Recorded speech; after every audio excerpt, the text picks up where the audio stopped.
4 bilhões de pessoas.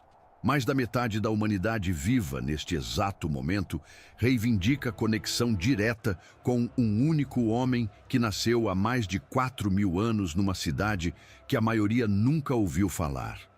Judeus, cristãos e muçulmanos, 3 religiões que passaram séculos se matando, concordam em pelo menos uma coisa: esse homem é o pai de tudo. Mas aqui está o que ninguém te conta. Esse mesmo homem cresceu numa família que fabricava ídolos de barro para vender na feira. O pai dele era artesão de deuses falsos. Ele passou as primeiras décadas da vida cercado por rituais pagãos, sacrifícios a estátuas de pedra e uma religião que adorava a lua. E foi exatamente esse homem, não um sacerdote, não um profeta, não um príncipe, que Deus escolheu para começar tudo do zero. A pergunta que quase ninguém faz é: por quê? O que um fabricante de ídolos na Mesopotâmia tinha de tão especial que o Criador do universo decidiu apostar toda a história da humanidade nele? Para entender Abraão, você precisa primeiro entender de onde ele veio. E de onde ele veio vai te surpreender. Ur dos Caldeus não era uma aldeia perdida no deserto. Era uma das cidades mais avançadas do mundo antigo. Estamos falando de uma metrópole com cerca de 65.000 habitantes, maior do que a maioria das cidades europeias teria pelos próximos 3.000 anos. Ur ficava no sul da Mesopotâmia, no que hoje é o Iraque, a poucos quilômetros do rio Eufrates. E quando arqueólogos escavaram o local no início do século XX, o que encontraram deixou o mundo em choque. Casas de 2 andares com encanamento interno. Escolas onde crianças aprendiam matemática e escrita cuneiforme em tabuletas de argila. Contratos comerciais, registros de propriedade, tribunais de lei. Ur tinha um sistema tributário organizado, comércio internacional com o Vale do Indo, a mais de 3.000 quilômetros de distância, e uma classe mercantil tão sofisticada que negociava em prata pesada como moeda padrão. Imagine, enquanto a maior parte da humanidade ainda vivia em cabanas de lama, Ur já tinha burocracia. Mas o coração de Ur não era o comércio, era a religião. E aqui a história fica sombria. No centro da cidade se erguia o zigurate de Ur, uma torre escalonada de tijolos de barro que subia a mais de 20 metros de altura, equivalente a um prédio de 7 andares. Esse monstro arquitetônico era dedicado a Nana, o deus da lua. E não era apenas um monumento decorativo, era o eixo de toda a vida na cidade. Os sacerdotes de Nana controlavam a economia, a política e até o calendário agrícola. Eles determinavam quando plantar, quando colher, quando fazer negócios. Desobedecer ao templo não era heresia, era suicídio social e financeiro. O culto a Nana envolvia rituais que fariam qualquer pessoa moderna estremecer. Procissões noturnas sob a lua cheia, onde sacerdotisas dançavam em transe. Oferendas de animais queimados no topo do zigurate, com cheiro de gordura e incenso descendo sobre a cidade como uma nuvem permanente. E nos períodos de crise, seca, guerra, epidemia, os registros sugerem que o preço para aplacar Nana subia. Muito. Foi nesse mundo que nasceu Abrão. Esse era seu nome original antes de Deus mudá-lo. Filho de Terá, um homem que a tradição judaica descreve como fabricante de ídolos. Gênesis 11 nos dá a genealogia seca. Terá gerou Abrão, Naor e Arã. Arã gerou Ló e morreu antes do pai, ainda em Ur. Parece um registro burocrático, mas esconde uma tragédia. Arã é o primeiro caso registrado na Bíblia de um filho morrendo antes do pai. E Ló, o sobrinho que Abraão vai carregar consigo pelo resto da vida como um fardo de responsabilidade, fica órfão ali mesmo, em Ur. Agora, a Bíblia não descreve a infância de Abraão. Não há relatos canônicos de como ele cresceu, o que pensava, ou quando começou a questionar os deuses de barro que seu pai esculpia. Mas as tradições judaicas antigas, especialmente o Midrash, e o livro de Jubileus pintam um retrato fascinante. Segundo esses textos, Abrão desde jovem observava algo que ninguém à sua volta parecia notar. Os ídolos que seu pai fabricava não faziam absolutamente nada.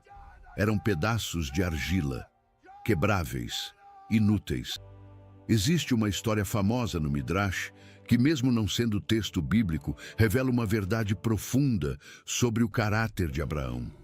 Conta-se que um dia Terá deixou o jovem Abrão tomando conta da loja de ídolos enquanto saía para resolver negócios. Quando o pai voltou, encontrou todos os ídolos destruídos, todos menos o maior deles, que segurava um bastão na mão. Terá perguntou furioso o que tinha acontecido. Abrão respondeu com a cara mais séria do mundo. Uma mulher trouxe uma oferenda de comida. Os ídolos começaram a brigar entre si para ver quem comeria primeiro. O maior pegou o bastão e destruiu todos os outros. Terá explodiu. Você está louco? Eles são feitos de barro, não podem se mover, não podem comer, não podem fazer nada. E Abrão respondeu: então por que você se curva diante deles? Pense no absurdo e na coragem dessa cena. Um jovem confrontando não apenas o pai, mas todo o sistema econômico e religioso da cidade onde vivia. Questionar os deuses de Ur não era filosofia abstrata, era um ataque direto à estrutura de poder que mantinha a sociedade funcionando. E Abrão fez isso numa época em que não existia o conceito de monoteísmo, não havia palavra para um só Deus. Ele estava enxergando algo que literalmente ninguém ao seu redor conseguia ver. É nesse ponto que a história dá uma virada que vai definir o rumo de toda a civilização. Gênesis 12, versículo 1. 4 palavras em hebraico que mudariam tudo. Lesh leshá, vai-te. Deus fala diretamente com Abrão. E o que ele diz é brutal na sua simplicidade. Sai da tua terra, da tua parentela e da casa de teu pai, para a terra que eu te mostrarei. Perceba o que está sendo pedido aqui. Não é viagem para um lugar melhor, não é mudar de bairro, é abandonar tudo. Cada camada do pedido é mais dolorosa que a anterior. Primeiro, sai da tua terra. Deixa a tua pátria, a única cultura que você conhece. Segundo, sai da tua parentela. Corta os laços com tua rede de proteção, teus primos, teus aliados comerciais. Terceiro, sai da casa de teu pai. Abandona a última pessoa que te conecta ao mundo.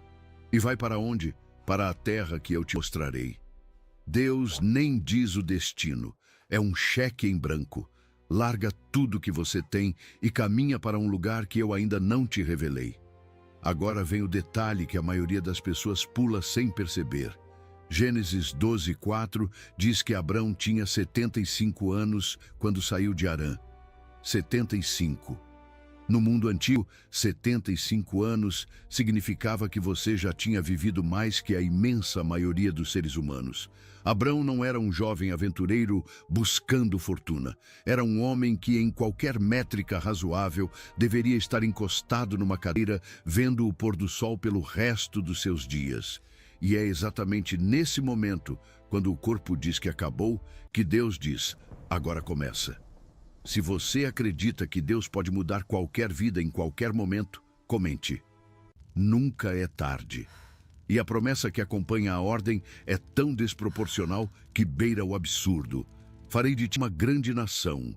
Abençoarei os que te abençoarem e amaldiçoarei os que te amaldiçoarem. E em ti serão benditas todas as famílias da terra. Todas, não algumas. Não as do Oriente Médio. Todas as famílias da terra. Deus está dizendo para um velho sem filhos, casado com uma mulher estéril, que dele vai sair uma nação tão grande que o mundo inteiro será impactado. A matemática simplesmente não fecha. E é exatamente por isso que essa promessa é tão extraordinária. Sarai, que depois se tornaria Sara, era estéril. O texto bíblico é direto. Sarai era estéril, não tinha filhos. Gênesis faz questão de marcar isso antes mesmo da promessa ser feita. Não é um detalhe jogado ali por acaso. É o autor bíblico montando o palco para que você entenda a magnitude do que está prestes a acontecer. Porque a promessa de uma grande nação feita a qualquer homem já seria ousada. Feita a um homem de 75 anos com uma esposa que nunca conseguiu gerar um filho. É humanamente impossível. E mesmo assim, Abrão foi. Gênesis 12:4. Partiu Abrão, como o Senhor lhe havia ordenado, sem negociação, sem contrapropostas, sem pedir um sinal, uma confirmação, um mapa. Ele simplesmente levantou e foi. Levou Sarai, sua esposa. Levou Ló, o sobrinho órfão que ele havia adotado como responsabilidade. Levou os servos, os rebanhos, tudo que tinham acumulado em Harã. E desceu rumo ao sul para uma terra que ele nunca tinha visto, seguindo a voz de um Deus que ninguém ao seu redor conhecia. Tente visualizar essa caravana. Dezenas de pessoas caminhando pelo deserto da Síria em direção a Canaã. Camelos carregados com tendas de pelo de cabra, odres de couro cheios de água, sacos de grãos, ferramentas de bronze. O sol batendo sem misericórdia no chão de pedra calcária. O vento levantando poeira fina que gruda na pele, nos olhos, nos dentes. A cada passo, Ur fica mais distante. A cada noite acampada sob as estrelas, o mundo que Abrão conhecia desaparece um pouco mais. A rota mais provável seguia o chamado Arco Fértil, subindo de Harã, no norte da Mesopotâmia, depois descendo pela costa da Síria até Canaã. Eram mais de 1.000 quilômetros de caminhada. A pé, com animais e carga, isso significava meses de viagem. Meses cruzando territórios de tribos hostis, atravessando rios, contornando montanhas. Sem estradas pavimentadas, sem mapas, sem garantia de encontrar água no próximo poço. E quando Abrão finalmente chegou a Canaã, o que encontrou não foi exatamente a terra prometida dos sonhos. Gênesis 12:6 registra um detalhe sutil, mas devastador. Os cananeus estavam então na terra. A terra prometida já era de alguém. Não estava vazia, esperando por ele com uma placa de bem-vindo. Estava ocupada por povos que tinham suas próprias cidades, seus próprios exércitos, seus próprios deuses. Abrão chegou como estrangeiro, como imigrante, como ninguém. Mas é em Siquém, perto do Carvalho de Moré, que Deus aparece de novo. E dessa vez a promessa ganha um endereço. A tua descendência darei esta terra. Gênesis 12:7. Perceba, Deus não diz a ti darei esta terra, diz a tua descendência. Abrão não vai possuir nada disso em vida. Ele está recebendo uma promessa que só vai se cumprir quando ele já estiver morto. E o que Abrão faz? Constrói um altar. No meio de um território hostil, cercado por cananeus que adoravam Baal e Astarote, esse velho levanta pedras e adora o Deus invisível que o trouxe até ali. Aqui acontece algo que revela a complexidade real de Abraão, porque a Bíblia não é um livro de heróis perfeitos.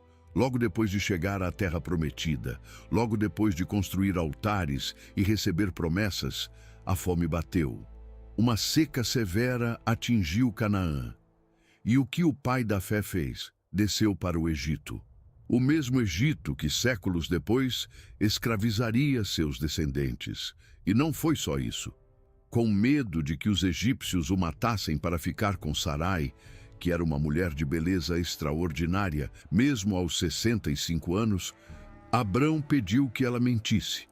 Dize que és minha irmã, para que eu seja bem tratado por amor de ti, e viva a minha alma por causa de ti.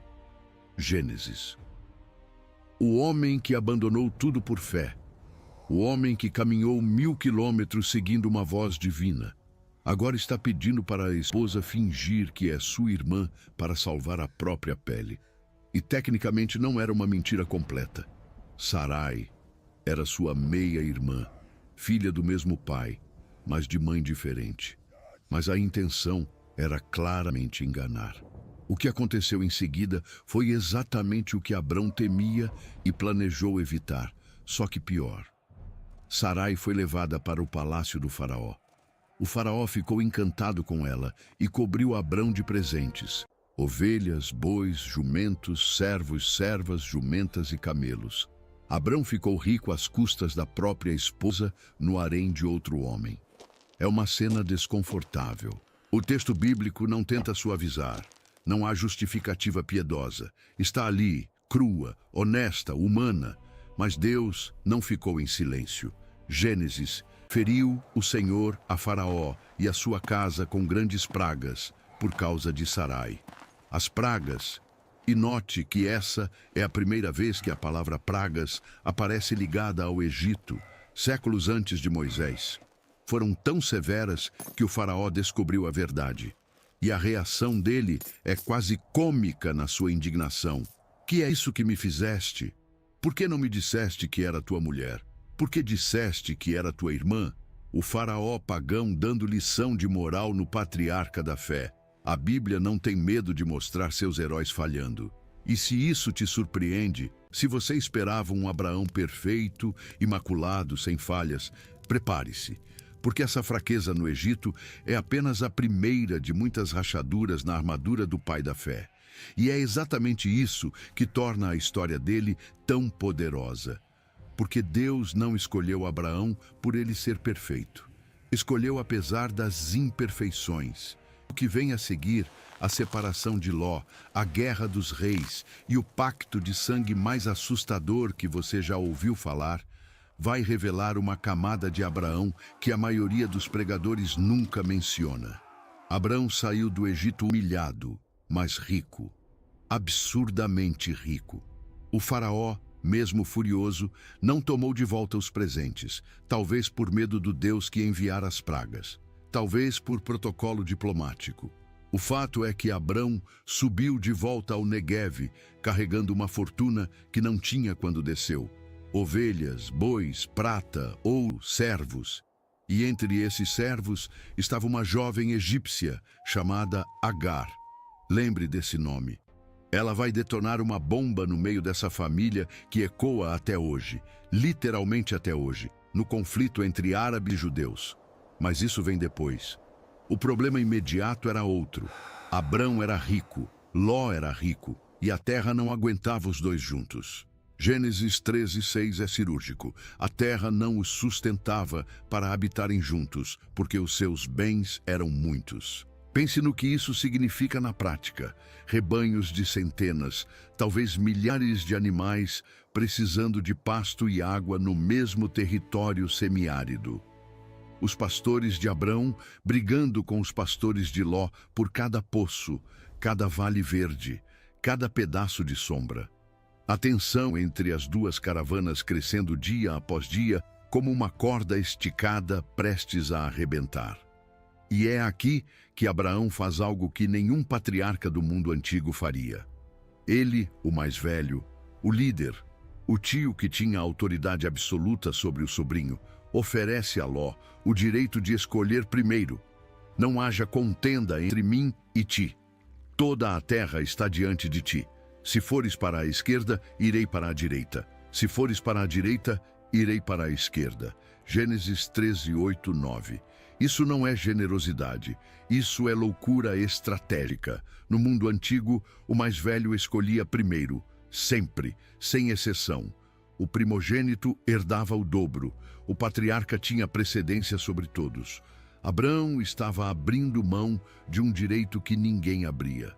Mas ele podia se dar ao luxo de ser generoso, porque ele sabia algo que Ló não sabia. Ele tinha uma promessa. Deus já tinha dito que toda aquela terra seria da descendência dele. Não importava qual pedaço Ló escolhesse. No fim das contas, tudo voltaria para Abrão. Quando você tem uma promessa do Criador do universo, você não precisa brigar por poços de água. Ló olhou ao redor. E o que ele viu selou o destino dele. A planície do Jordão se estendia para o leste como um tapete verde brilhando sob o sol. Gênesis compara a região ao jardim do Éden e à terra do Egito. Era fértil, irrigada, exuberante. E bem no coração dessa planície ficavam duas cidades que já eram famosas, ou infames, no mundo antigo: Sodoma e Gomorra. Ló escolheu com os olhos. Viu a água abundante, o pasto verde, a prosperidade das cidades. E armou as suas tendas até Sodoma. Note a progressão que a Bíblia marca com precisão cirúrgica. Primeiro ele olhou para Sodoma, depois acampou perto de Sodoma, e nos capítulos seguintes você vai encontrá-lo morando dentro de Sodoma, sentado na porta da cidade como um cidadão estabelecido. É assim que a queda funciona. Nunca é um salto, é uma série de passos pequenos na direção errada. E o versículo seguinte é uma bomba relógio plantada no texto. Os homens de Sodoma eram maus e grandes pecadores contra o Senhor. Gênesis. Ló escolheu a terra mais bonita e acampou ao lado das pessoas mais perigosas. E Abrão ficou com o quê? As montanhas secas de Canaã, o terreno pedregoso, os vales estreitos, a terra que ninguém escolheria. Mas foi exatamente ali, no lugar menos desejável, que Deus apareceu de novo. Levanta os olhos e olha desde onde estás, para o norte, para o sul, para o oriente e para o ocidente. Porque toda esta terra que vês, eu te darei a ti e à tua descendência para sempre. Para sempre, não por um contrato de 50 anos, para sempre. Mas a escolha de Ló não demorou a cobrar seu preço. Gênesis 14 abre com uma guerra que a maioria das pessoas pula, mas que é uma das passagens mais historicamente ricas de todo o Antigo Testamento. 4 reis do Oriente, liderados por Quedorlaomer, rei de Elão, tinham dominado 5 cidades da planície do Jordão por 12 anos, cobrando tributo pesado. No 13º ano, as 5 cidades se rebelaram. No 14º, Quedorlaomer voltou com seus aliados para esmagar a revolta. Esses 4 reis não eram líderes tribais de meia dúzia de soldados. Elão era uma potência militar a leste da Mesopotâmia, no que hoje é o Irã. A coalizão incluía reis de Sinear, a Babilônia, e de outras regiões que controlavam rotas comerciais vitais. Quando essa máquina de guerra desceu sobre a planície do Jordão, o resultado foi massacre.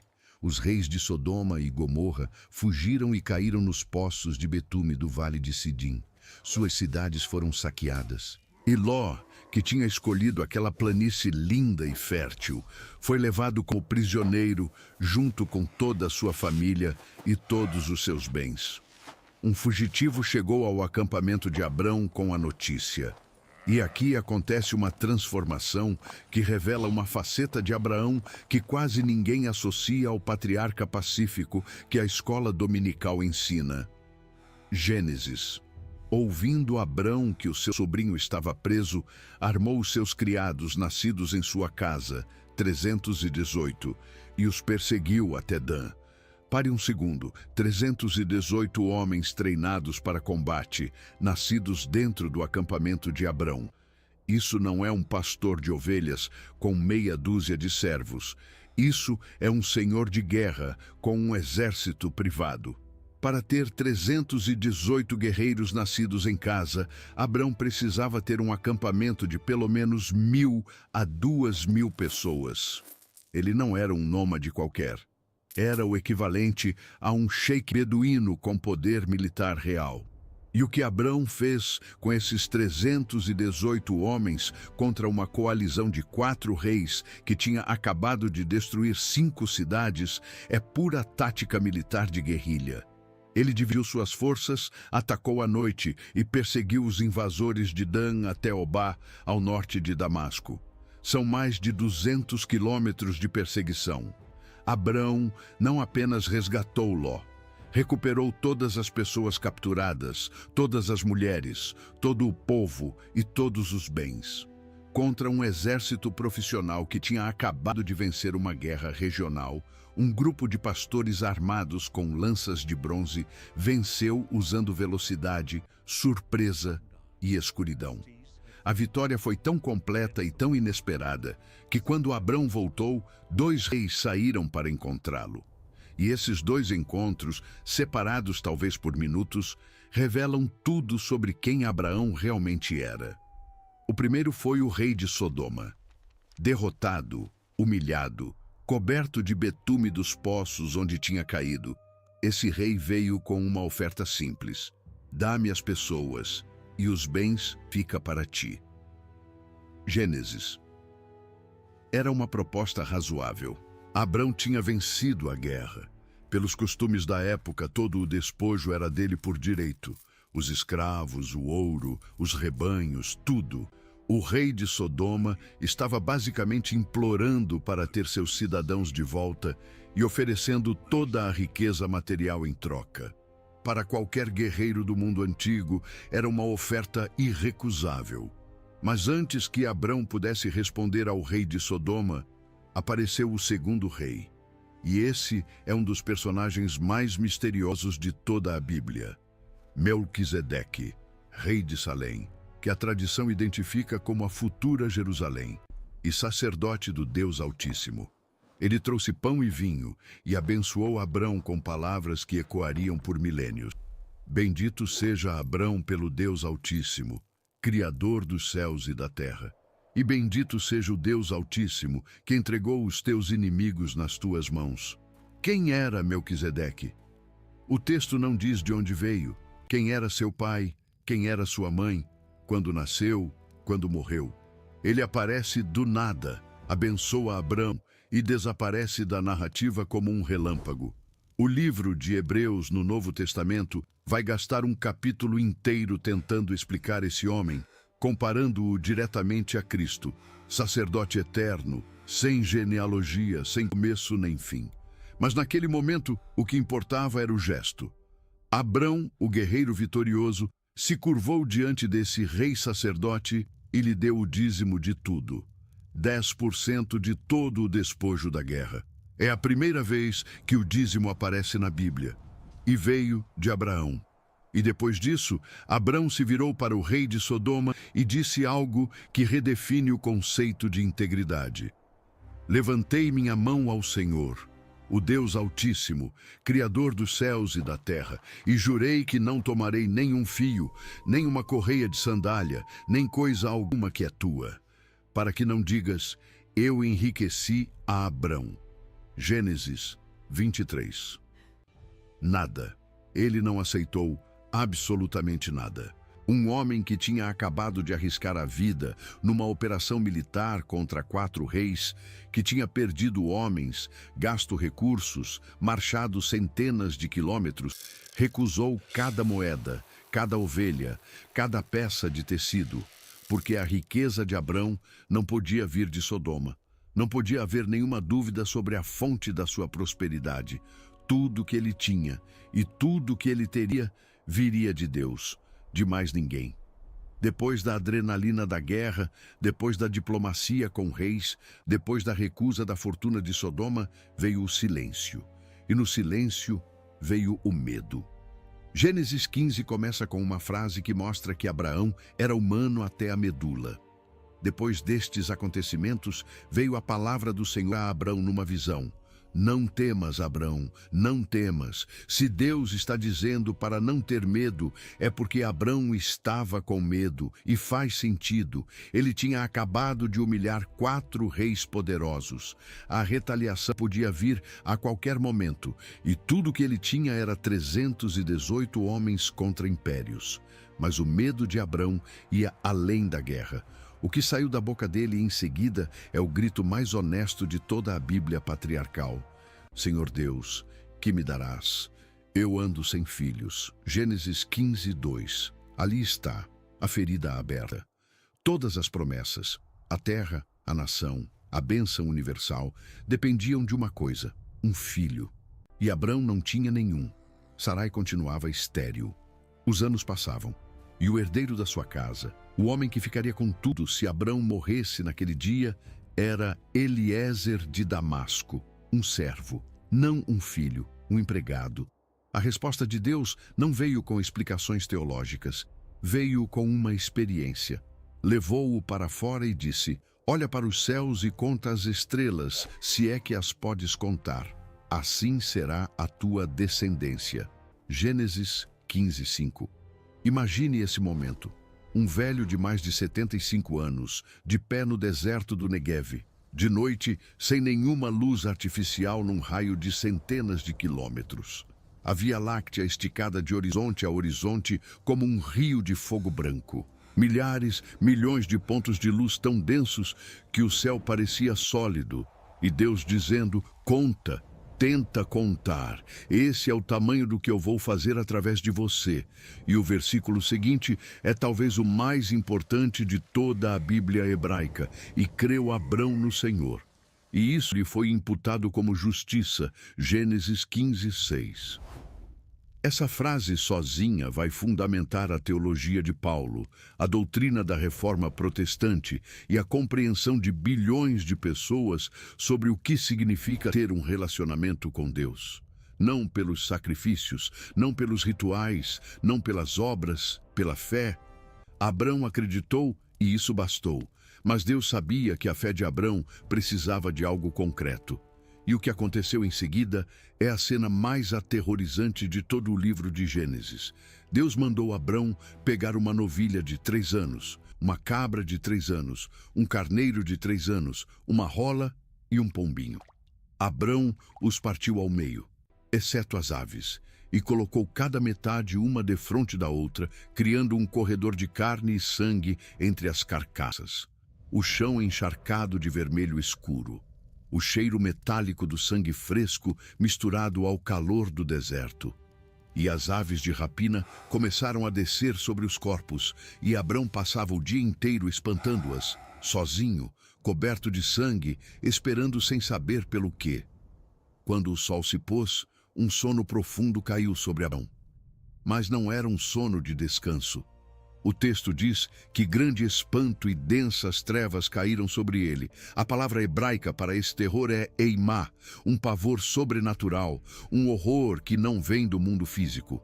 Deitado entre carcaças partidas, mergulhado numa escuridão que parecia ter peso, Abrão ouviu Deus descrever o futuro da sua descendência. 400 anos de escravidão numa terra estrangeira. 400 anos. Deus não escondeu o preço. Antes de selar a promessa, deixou claro o sofrimento que viria junto. E então aconteceu. Na escuridão total, entre as metades dos animais mortos, um forno de fumaça e uma tocha de fogo passaram por entre as peças. Gênesis. Isso não era uma fogueira. Não era um fenômeno natural. Era a presença visível de Deus passando pelo corredor de sangue. Para entender o que isso significava, você precisa entender o ritual. No mundo antigo, quando 2 reis faziam uma aliança, ambos caminhavam entre os animais partidos. O significado era explícito. Se eu quebrar este pacto, que aconteça comigo o que aconteceu a estes animais. Era um juramento de morte. As 2 partes se comprometiam igualmente, sob pena de serem despedaçadas, como aquelas carcaças. Mas nessa aliança, apenas Deus passou entre os pedaços. Abrão estava dormindo. Ele não caminhou, não jurou, não se comprometeu com nada. Deus tomou sobre si toda a responsabilidade do pacto, as 2 pontas da aliança. Se a promessa falhar, se a descendência não vier, se a terra não for entregue, se a bênção não alcançar todas as nações, o Criador do universo estava dizendo que eu seja despedaçado. É o equivalente divino de assinar um contrato onde só uma parte pode ser punida, e essa parte é Deus. Agora pensa no que acabou de acontecer. Um homem sem filhos, casado com uma mulher estéril, dormindo num campo encharcado de sangue animal, acaba de receber a aliança mais unilateral da história. Uma aliança que não depende dele, que não pode ser quebrada pela falha dele, que é sustentada exclusivamente pela palavra e pela honra do próprio Deus. É por isso que os teólogos chamam isso de aliança incondicional. Abrão não precisava fazer nada para mantê-la válida, já estava selada, em sangue, em fogo, em trevas. E essa aliança vai perseguir a história humana como uma sombra que não desaparece, atravessando impérios, exílios, holocaustos e ressurgimentos que desafiam toda a lógica histórica. Mas, Se Deus tinha prometido tudo, o filho, a terra, a nação, por que a coisa mais natural do mundo ainda não tinha acontecido? Por que Sarai continuava sem engravidar? Os anos passavam, a promessa ficava mais velha. E a paciência de Sarai estava chegando ao limite. O que ela fez em seguida vai plantar uma semente de conflito que 4.000 anos depois ainda está derramando sangue no Oriente Médio. Sarai tinha 85 anos quando a paciência acabou. 10 anos morando em Canaã. 10 anos desde a promessa original. 10 anos acordando todo mês com a mesma esperança e dormindo toda noite com a mesma decepção. E ela tomou uma decisão que aos nossos olhos modernos parece absurda, mas no mundo antigo era perfeitamente legal, documentada em contratos de argila que arqueólogos encontraram em Nuzi, na Mesopotâmia. Eis que o Senhor me tem impedido de gerar. Toma a minha serva, porventura terei filhos por meio dela. Gênesis 16, 2. Agar, a jovem egípcia, aquela que eu disse para você lembrar o nome. Sarai a entregou a Abrão como uma espécie de barriga de aluguel do Bronze Médio. E antes que você julgue, entenda que isso não era traição, não era imoralidade, não era desvio, era protocolo legal. Os contratos de Nuzi, datados do 2º milênio antes de Cristo, descrevem exatamente essa prática. Se a esposa principal fosse estéril, ela deveria fornecer uma serva ao marido, e o filho nascido seria legalmente considerado filho da esposa. A serva gestava, a senhora criava, o herdeiro era legítimo, tudo dentro das regras. Mas regras legais não controlam o coração humano. E o que aconteceu em seguida prova que a dor mais cortante não vem de inimigos, vem de dentro da própria casa. Agar engravidou. E o momento em que aquela barriga começou a crescer, a dinâmica inteira da tenda mudou. O texto é brutal na sua honestidade. Vendo ela que tinha concebido, foi sua senhora desprezada aos seus olhos. Gênesis 16, 4. Agar olhava para Sarai com algo que toda mulher reconhece. Aquele desprezo silencioso que não precisa de palavras. Cada vez que Agar passava a mão na barriga, cada vez que sorria de um jeito específico, cada vez que caminhava um pouco mais devagar, exibindo o peso que carregava. Era uma mensagem sem som. Eu posso fazer o que você não consegue. E Sarai desabou. A minha injúria seja sobre ti. Ela gritou para Abrão, eu te dei a minha serva, e vendo ela que concebeu, sou desprezada. Julgue o Senhor entre mim e ti. Gênesis 16, 5. O homem que tinha enfrentado 4 reis, que tinha recusado a fortuna de Sodoma, que tinha recebido visões do Deus Altíssimo, esse homem olhou para a guerra entre 2 mulheres na sua própria tenda e fez a coisa mais covarde possível. Lavou as mãos. Eis que tua serva está nas tuas mãos. Faze-lhe o que bem te parecer. Gênesis 16, 6. E o que Sarai fez foi tão duro que Agar fugiu. Grávida, sozinha, sem água, sem comida, sem destino. Uma escrava egípcia no meio do deserto do Neguev, caminhando na direção do Egito como um animal ferido tentando voltar para casa. E aqui acontece algo que a maioria das pessoas não percebe e que é revolucionário para a época. Deus foi atrás de Agar, não de Abrão, não de Sarai, de Agar, uma escrava, uma estrangeira, uma mulher sem direitos, sem nome de família, sem tribo que a protegesse. O anjo do Senhor a encontrou junto a uma fonte de água no deserto, no caminho de Sur. E a primeira coisa que disse foi: Agar, serva de Sarai, de onde vens e para onde vais? Gênesis 16, 8. Ele a chamou pelo nome. No mundo antigo, escravos não tinham nome, tinham função, mas Deus sabia o nome dela. E a instrução que veio em seguida foi duríssima. Volta, volta para Sarai, submete-te. Mas junto com a instrução veio uma promessa que nenhuma escrava do mundo antigo jamais recebeu. Multiplicarei sobremaneira a tua descendência, que não será contada de tão numerosa. Gênesis. A mesma linguagem usada com Abrão. As mesmas palavras, descendência incontável, para uma escrava egípcia fugitiva no deserto. E mais, eis que estás grávida e darás à luz um filho, e lhe chamarás Ismael, porque o Senhor ouviu a tua aflição. Ismael, em hebraico, Ishmael, significa literalmente Deus ouve. O nome do menino seria um lembrete permanente de que Deus ouve o choro de uma escrava. E Agar fez algo que nenhum outro personagem bíblico fez antes dela. Ela deu um nome a Deus. Tu és o Deus que me vê, ela disse. El Roi, o Deus que vê. Gênesis. Uma escrava nomeou o Criador, e o poço onde isso aconteceu recebeu o nome de Beer Lahai Roi, o poço daquele que vive e me vê. E esse poço existiu. Arqueólogos e geógrafos bíblicos o localizam entre Cádiz e Berede, no norte do Sinai. Um lugar real marcado para sempre pelo momento em que Deus viu uma mulher que ninguém via. Agar voltou, submeteu-se e deu à luz Ismael. Abrão tinha 86 anos. Finalmente tinha um filho, um herdeiro.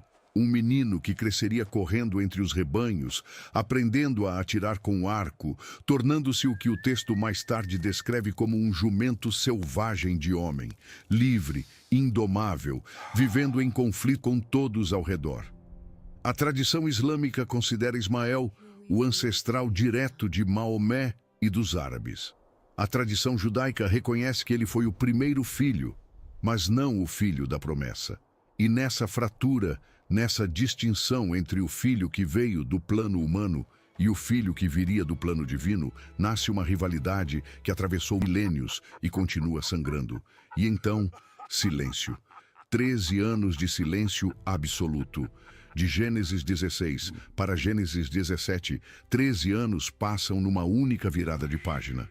Nenhuma visão, nenhuma voz, nenhum anjo. Abrão viveu 13 anos criando Ismael, provavelmente convencido de que o menino era a promessa cumprida. 13 anos acreditando que o plano de Sarai tinha funcionado, que Deus tinha usado Agar para cumprir sua palavra. 13 anos de normalidade, de rotina, de vida de pastor. E no primeiro dia do 14º ano, quando Abrão tinha 99 anos, Deus reapareceu. E o que ele disse demoliu tudo o que Abrão achava que sabia. Eu sou o Deus Todo-Poderoso. Anda na minha presença e ser perfeito. Farei uma aliança entre mim e te multiplicarei extraordinariamente. Gênesis 17, 1, 2. Abrão caiu com o rosto em terra. E Deus continuou falando, acrescentando camada sobre camada à promessa original. Não se chamará mais o teu nome Abrão, mas Abraão, porque te tenho posto por pai de muitas nações. Gênesis 17, 5. Abrão significava pai exaltado. Abraão significa pai de multidões. Imagine andar pelo acampamento com esse nome por 13 anos sem filho legítimo. Cada vez que alguém chamava Abraão, era um lembrete público da promessa e da aparente falha. Era como dar a um homem falido o apelido de milionário e fazê-lo atender por isso todos os dias. E não parou aí. Sarai também ganhou nome novo. Sara, de minha princesa para princesa, sem o possessivo, sem pertencer a um homem só. Princesa de nações. E Deus disse as palavras que fizeram Abraão rir, literalmente rir, com o rosto colado no chão. Sara, tua mulher, te dará um filho, e lhe chamarás Isaque. Gênesis. Abraão tinha 99 anos, Sara tinha 90. E a reação dele foi gargalhar. Riu-se Abraão e disse no seu coração: a um homem de 100 anos há de nascer um filho? E dará à luz Sara, que tem 90 anos? Gênesis. Não foi um riso de fé, foi um riso de absurdo, de incredulidade. O pai de multidões deitado no chão rindo da promessa de Deus. E a primeira coisa que saiu da boca dele depois da risada foi uma tentativa de negociação. Oxalá viva Ismael diante de ti. Gênesis. Traduzindo, Deus esquece esse plano impossível. Eu já tenho Ismael. Ele tem 13 anos, é forte, é saudável. Abençoa ele e vamos parar por aqui.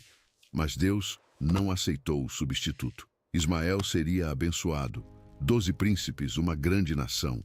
Mas a aliança, a promessa eterna, a linhagem que mudaria o mundo, essa passaria por Isaque, pelo filho que ainda não existia, pelo filho impossível. Mas antes do filho veio o sinal, e o sinal não era bonito: circuncisão. Todo macho da casa de Abraão, ele próprio, Ismael, cada servo, cada escravo, deveria ser circuncidado. Um corte na carne que marcaria para sempre a diferença entre os filhos da aliança e o resto do mundo. Abraão tinha 99 anos quando se circuncidou. Ismael tinha 13. E naquele mesmo dia, cada homem do acampamento foi circuncidado. Pense na logística disso. Centenas de homens, todos feridos ao mesmo tempo, todos incapacitados ao mesmo tempo. O acampamento inteiro vulnerável, sem um único guerreiro em condições de lutar. Era um ato de fé tão extremo quanto qualquer coisa que Abraão já tinha feito. Se algum inimigo atacasse naquele momento, seria um massacre. Mas ninguém atacou. E enquanto o acampamento se recuperava, o calor de Manre se intensificava como um forno, e algo estava chegando que ninguém esperava. Gênesis 18 abre com uma cena doméstica que esconde um terremoto. Apareceu o Senhor a Abraão nos carvalhais de Manre, estando ele assentado à porta da tenda, no calor do dia. Era meio-dia. O sol vertical do deserto tornava cada pedra um braseiro. Abraão estava sentado na sombra da entrada da tenda, provavelmente cochilando, quando levantou os olhos e viu 3 homens de pé diante dele. A reação dele foi imediata e desproporcional. Correu ao encontro deles, prostrou-se com o rosto em terra, ofereceu água para lavar os pés, sombra para descansar e um bocado de pão, que na verdade se transformou numa refeição absurdamente elaborada. Abraão correu até Sara e mandou preparar 3 medidas de flor de farinha, cerca de 20 quilos de pão. Depois correu ao rebanho, pegou um bezerro gordo e mandou um servo prepará-lo. Manteiga, leite, carne assada, pão fresco. Para 3 desconhecidos no meio do deserto, a hospitalidade no mundo antigo era lei sagrada. Mas isso ia além. Abraão, com 99 anos, recém-circuncidado, correndo de um lado para o outro sob um sol de 40 graus para servir estranhos. Era como se ele soubesse ou sentisse que aqueles não eram viajantes comuns. E não eram. Enquanto comiam, e o texto diz que comeram, o que gerou séculos de debate teológico sobre se anjos podem comer, um deles perguntou: "Onde está Sara, tua mulher?"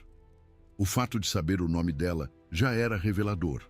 E então veio a promessa, pela 3ª vez, mas agora com data marcada: "Certamente voltarei a ti por este tempo da vida, e Sara, tua mulher, terá um filho."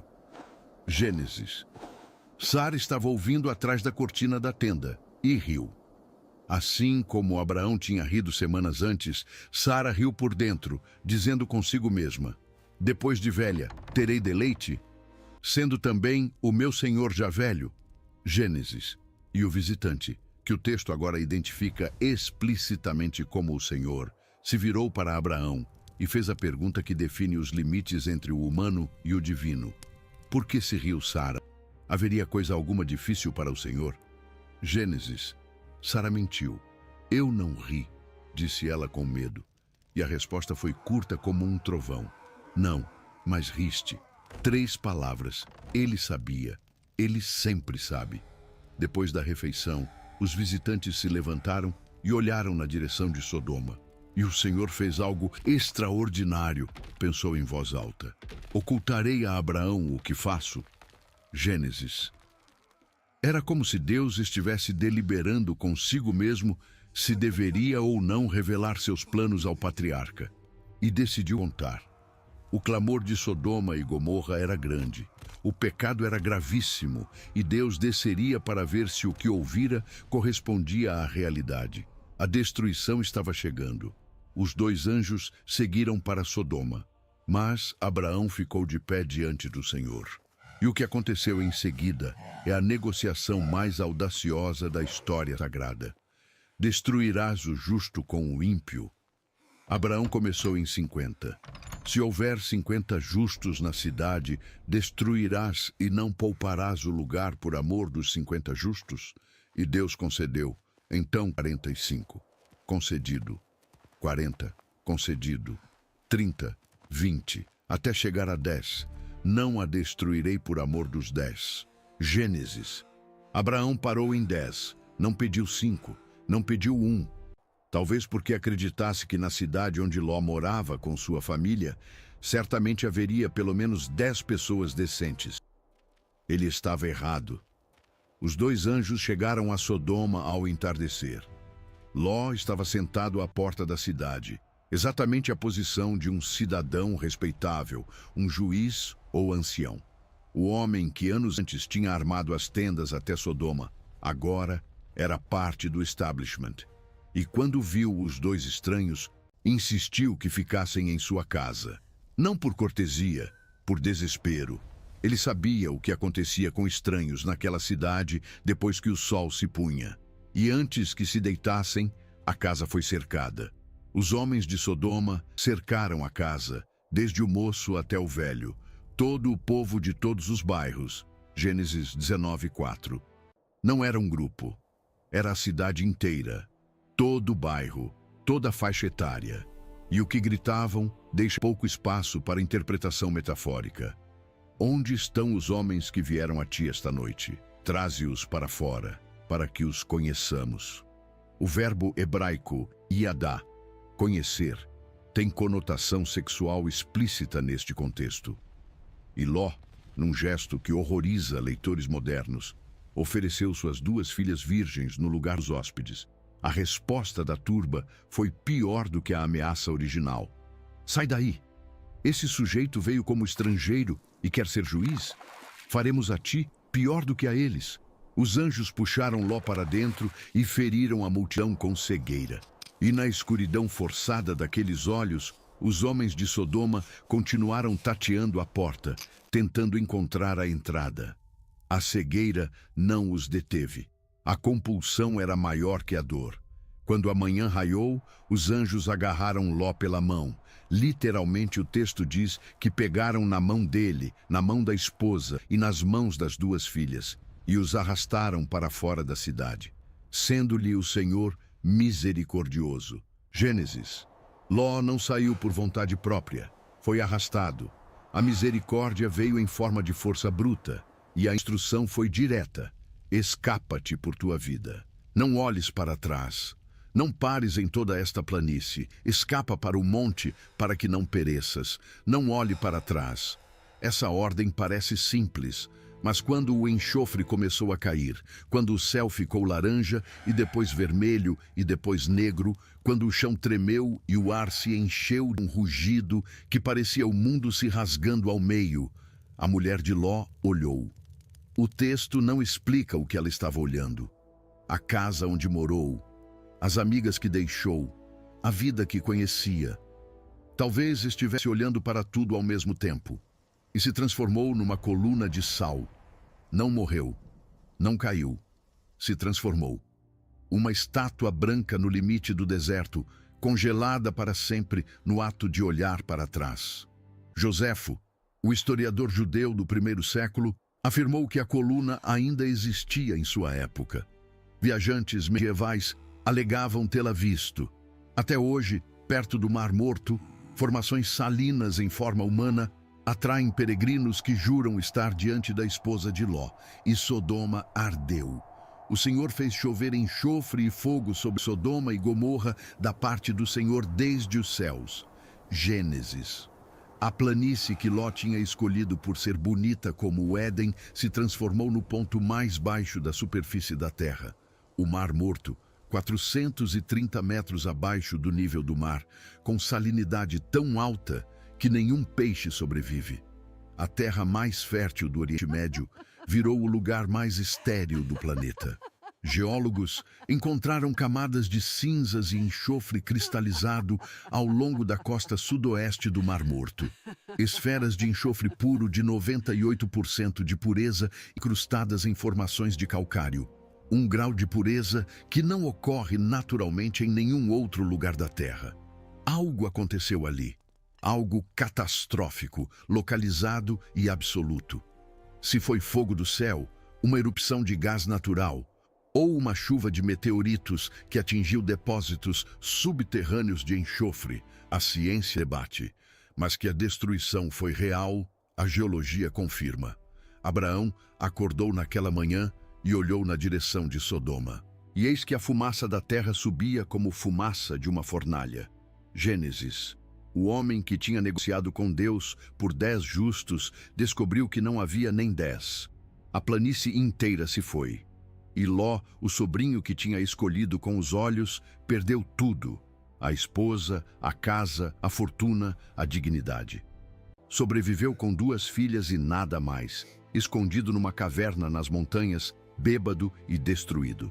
O que aconteceu naquela caverna é uma das passagens mais perturbadoras de Gênesis. E dela nasceram os Moabitas e os Amonitas, 2 povos que atormentariam Israel por séculos. Mas isso é outra história. A fumaça de Sodoma ainda não tinha se dissipado quando a promessa impossível começou a se mover. Sara engravidou, aos 90 anos. O texto não oferece explicação médica, não racionaliza, não suaviza, simplesmente declara: visitou o Senhor a Sara como tinha dito, e fez o Senhor a Sara como tinha prometido. Sara concebeu e deu a Abraão um filho na sua velhice, ao tempo determinado. Gênesis 21, 1, 2. Ao tempo determinado, não ao tempo de Abraão, não ao tempo de Sara, ao tempo de Deus. 25 anos depois da promessa original. 25 anos de espera, de dúvida, de tentativas humanas fracassadas, de silêncios divinos inexplicáveis. E o nome do menino? Isaque. Yitzhak, em hebraico, significa ele ri, porque Abraão riu quando Deus prometeu. Sara riu quando ouviu atrás da cortina. E agora Sara dizia: Deus me deu riso. Todo aquele que ouvir rirá comigo. Gênesis 21, 6. A risada que tinha sido de incredulidade virou riso de alegria. O que era piada virou milagre. O nome do menino era a prova viva de que Deus tem senso de humor e que a última risada é sempre dele. Mas a alegria trouxe sangue. Quando Isaque foi desmamado, por volta dos 3 anos, como era costume, Abraão fez uma grande festa. E Sara viu Ismael rindo. O verbo hebraico usado é metzachek, da mesma raiz de Isaque, aquele que ri. Ismael estava rindo, zombando, brincando, imitando. O texto não especifica, e gerações de estudiosos debateram o tom exato daquela risada. Mas para Sara foi o suficiente. Expulsa essa escrava e o filho dela, porque o filho dessa escrava não será herdeiro com meu filho Isaque. E Abraão sentiu o peso daquilo no peito. Ismael era seu filho, seu primogênito. 14 anos de memórias. O primeiro sorriso, os primeiros passos, as primeiras flechas. Mas Deus confirmou: ouve Sara em tudo o que ela te diz. E numa manhã que o texto descreve com uma economia de palavras que dói, Abraão levantou de madrugada, tomou o pão e um odre de água, colocou nas costas de Agar, entregou o menino e mandou embora. Pão e água, para o deserto, para seu próprio filho. E então veio o teste que define Abraão, o teste que define a fé, o teste que 4.000 anos depois ainda faz teólogos, filósofos e pais perderem o sono. Depois dessas coisas, provou Deus a Abraão e disse-lhe: Abraão, e ele disse: eis-me aqui. Gênesis 22, 1, 2 palavras em hebraico. Hinene, eis-me aqui. Presente, disponível, pronto. E então Deus disse a coisa mais terrível que um pai pode ouvir: toma agora o teu filho, o teu único, a quem amas, Isaque, e vai-te à terra de Moriá e oferece-o ali em holocausto. Repare na construção. Deus não disse simplesmente sacrifica Isaque. Ele empilhou camadas de dor. Teu filho, teu único, a quem amas, Isaque. Cada palavra, um bisturi. Cada vírgula, uma lâmina mais funda. E a reação de Abraão? A mesma de quando expulsou Ismael. Levantou-se Abraão de madrugada, sem diálogo, sem protesto. sem negociação. O homem que tinha regateado com Deus por 10 justos em Sodoma não disse uma palavra sequer pelo próprio filho. Selou o jumento, rachou a lenha, tomou 2 servos e Isaque, e caminhou 3 dias. 3 dias sabendo o que ia fazer. 3 dias olhando para o menino que carregava a lenha nas costas, sem saber que era a lenha da própria pira. 3 dias de silêncio. O texto não registra uma única palavra durante a viagem. No 3º dia, Abraão viu o lugar de longe. Disse aos servos: "Ficai aqui. Eu e o moço iremos até ali e, havendo adorado, voltaremos." Voltaremos. Plural. Ele disse: voltaremos. Os 2. Era mentira? Era fé? Era esperança irracional de que Deus encontraria uma saída? Hebreus sugere que Abraão acreditava que Deus poderia ressuscitar Isaque dos mortos. Se é verdade, era uma fé sem precedente, porque ninguém jamais tinha sido ressuscitado antes. Ele estava inventando teologia no caminho do sacrifício. E então Isaque perguntou. A pergunta que parte o coração de qualquer pai que já leu esse texto. Eis o fogo e a lenha, mas onde está o cordeiro para o holocausto? E Abraão respondeu com a frase mais carregada de toda a Bíblia: Deus proverá para si o cordeiro para o holocausto, meu filho. Gênesis 22:8. Deus proverá. Em hebraico, Yahweh Iré. E construiu o altar, arrumou a lenha, amarrou Isaque, e o menino não resistiu. Não há registro de luta, de grito, de fuga. Isaque tinha idade suficiente para carregar lenha montanha acima. Os rabinos estimam entre 25 e 37 anos. Não era uma criança indefesa, era um homem adulto que se deixou amarrar. A obediência do filho espelhava a obediência do pai. E Abraão estendeu a mão e pegou o cutelo. O anjo gritou do céu no último segundo: Abraão, Abraão! E pela segunda vez: Hinene, eis-me aqui. Não estendas a mão sobre o moço. Agora sei que temes a Deus, pois não me negaste o teu filho, o teu único. E quando Abraão levantou os olhos, viu um carneiro preso pelos chifres num arbusto. O cordeiro que Deus proveria. E naquele monte, Abraão cravou um nome no mapa sagrado da humanidade: Yahweh Yireh. No monte do Senhor se proverá, o monte Moriá. O mesmo monte onde 1000 anos depois Salomão construiria o templo. O mesmo monte onde 2000 anos depois os romanos o destruiriam. O mesmo local onde hoje se ergue o Domo da Rocha, um dos pontos mais disputados da face da terra. O lugar onde um pai quase sacrificou seu filho se tornou o epicentro espiritual de 3 religiões e o pivô geopolítico do mundo moderno. Sara morreu aos 127 anos, em Hebrom, e Abraão chorou. O patriarca que tinha enfrentado faraós, vencido reis, negociado com Deus e levantado o cutelo sobre o próprio filho, chorou. E então fez algo que parece mundano, mas era revolucionário. Comprou terra, negociou com Efron, o Eteu, pagou 400 ciclos de prata, um preço exorbitante, provavelmente inflado porque o vendedor sabia que Abraão não tinha alternativa, e adquiriu a caverna de Macpela.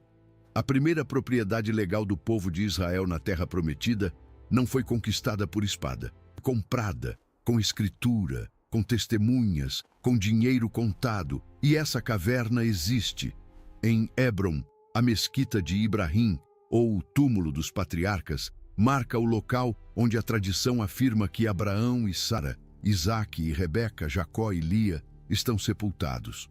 É um dos lugares mais antigos de adoração contínua do planeta e um dos mais vigiados, dividido entre uma sinagoga e uma mesquita, guardado por soldados armados. Abraão morreu aos 175 anos, e o texto registra um detalhe que quase passa despercebido. Isaque e Ismael, seus filhos, o sepultaram. Gênesis 25:9. Os 2 juntos, o filho da promessa e o filho da escrava, o herdeiro da aliança e o exilado do deserto, lado a lado enterrando o pai. Naquele funeral, por um breve instante, a fratura cicatrizou. E talvez seja essa a lição final de Abraão. Não a fé perfeita, porque ele mentiu, duvidou, tentou resolver tudo sozinho e quase destruiu as pessoas que amava no processo. Não a obediência impecável, porque demorou, questionou, riu da promessa e ofereceu substitutos. A lição é que Deus não espera pessoas prontas. Ele escolhe pessoas quebradas e caminha com elas até que a promessa amadureça, não no tempo delas, mas no dele. Abraão é chamado de pai de todas as nações, não porque foi perfeito, mas porque, apesar de tudo, continuou andando. Cada vez que caiu, levantou. Cada vez que errou, voltou. Cada vez que o silêncio de Deus parecia eterno, ele armou a tenda e ficou. E 4.000 anos depois, metade da população do planeta, judeus, cristãos e muçulmanos, ainda invoca o nome dele. Um pastor sem terra, sem filho, sem futuro visível, que saiu de Ur sem saber para onde ia e mudou a história da humanidade para sempre. Se você chegou até aqui, clica no próximo vídeo que está aparecendo na sua tela. Foi feito especialmente para quem assistiu esse aqui até o fim.